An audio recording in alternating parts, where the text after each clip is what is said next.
अस्सलाम वालेकुम नाज़रीन, पल पल न्यूज़ के न्यूज़ रूम से मैं हूं आपके साथ नदीम अकरम। दोस्तों, यमन हुतीस के मामले में जो कुछ भी लाल सागर में चल रहा है उसमें बीते दिनों अमेरिका ने एक हवा बनाने की कोशिश की और ये बताया कि देखिए साहब, हम तो यमन के ऊपर जो है अब चढ़ाई करने जा रहे हैं और हम जो है इसमें अकेले नहीं हैं, हमारे साथ जो है दुनिया की सबसे बड़ी फोर्सेस शामिल है। 20 देश मिल करके यमन के खिलाफ हमारे साथ आए हैं और वो अब चढ़ाई करने जा रहे हैं।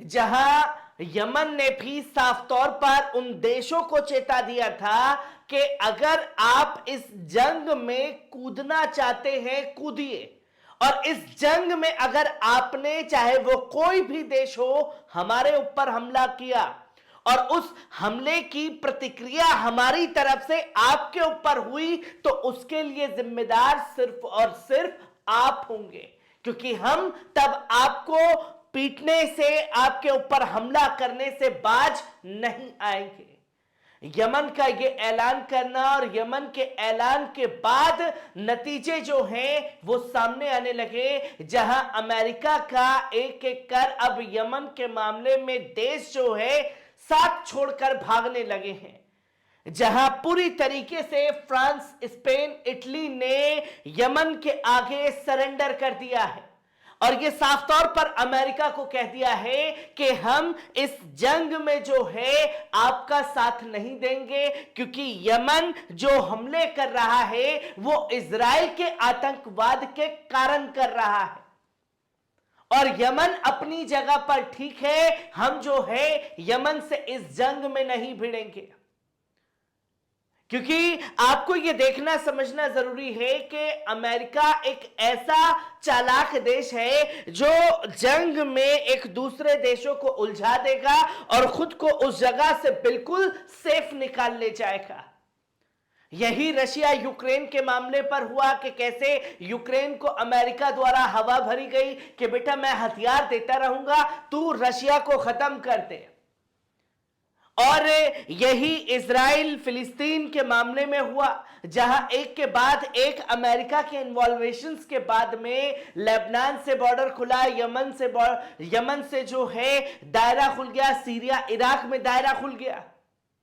और वो सिर्फ इसलिए खुले हैं कि गाजा के अंदर इजराइल का आतंकवाद जो नंगापन है वो दुनिया के सामने है। इसलिए इन देशों ने साफ तौर पर यह फैसला लिया और नो कॉन्फिडेंस बाइडेन, जंग में जो यमन के खिलाफ वो लड़ने जा रहे हैं इसमें हम आपके साथ नहीं हैं, ये खुल करके ऐलान जो है वो कर दिया गया। जो कि आप ये साफ तौर पर देख सकते हैं कि इंटरनेशनल वेबसाइट ने भी बताया कि Spain, Italy, France, US condemn of Red Sea operations, लाल सागर के अंदर जो ऑपरेशंस को अंजाम दिया जाएगा उसमें आने से साफ तौर पर इनकार कर दिया है, क्योंकि पहले अब अमेरिका के पास वो दमखम नहीं बचा कि वो सीधे तौर पर इस जंग में लाल सागर के अंदर अंसारुल्लाह ग्रुप से भिड़ जाए। और अंसारुल्लाह ने अपनी ताकत जो है बीते एक महीने में दुनिया को दिखा दी है और साफ तौर पर यह कह दिया है कि भैया अगर आप लोग इजराइल की तरफ भी जाएंगे, चाहे वो किसी भी दुनिया का देश क्यों ना हो, जिसका भी जहाज जाएगा हम उसे टारगेट करेंगे। और यह सिर्फ इसलिए कि गाजा के अंदर नरसंहार जारी है। अब इसी को भुनाने की कोशिश जो है लाल सागर में अमेरिका द्वारा की गई, जिसमें America, France, Britain, Germany, Italy, Spain, इन तमाम देशों के पास गया और कहा कि भाई साहब आपके जहाज के ऊपर हुतीज ने हमला कर दिया है और यह तो खुले तौर पर आतंकवाद है और इस आतंकवाद के खिलाफ जो है हमें आवाज उठानी पड़ेगी और सबको एक साथ आना होगा। तब तमाम देशों ने यह सोचा कि नहीं, अमेरिका सही बोल रहा है, इसलिए हमें जो है हुतीज के खिलाफ मोर्चा खोलना चाहिए।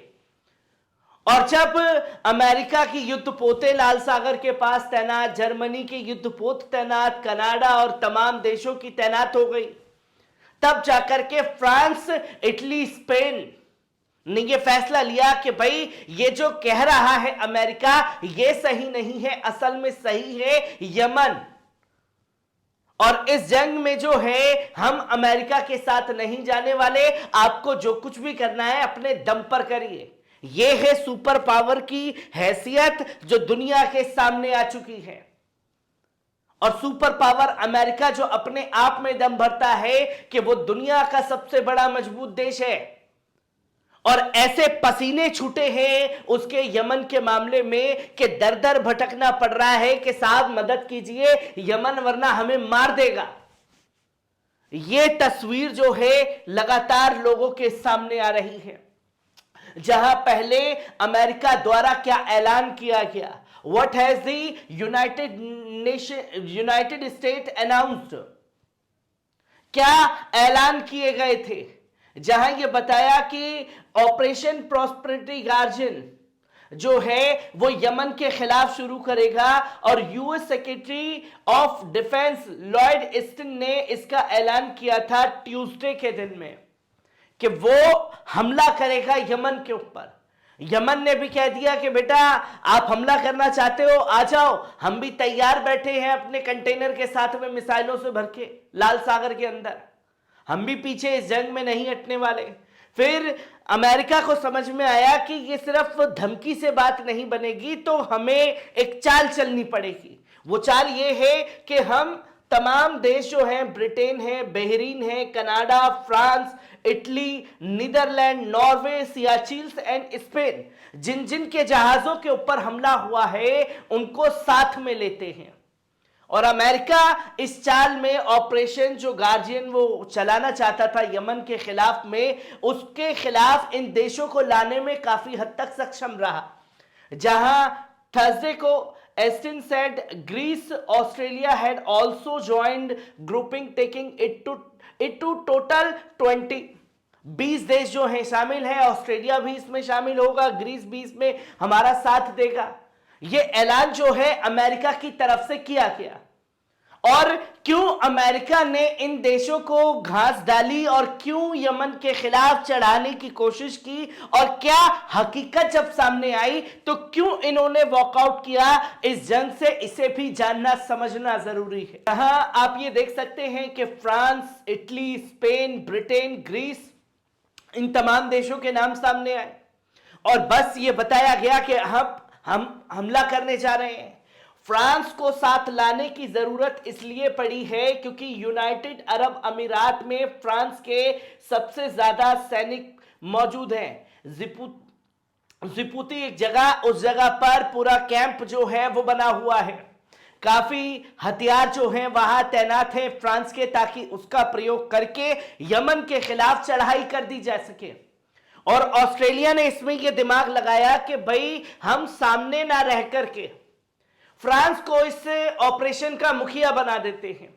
फ्रांस लीड करेगा, फ्रांस जो कहेगा जैसे चलेगा वैसे ही हम इस जंग में उसके साथ देंगे।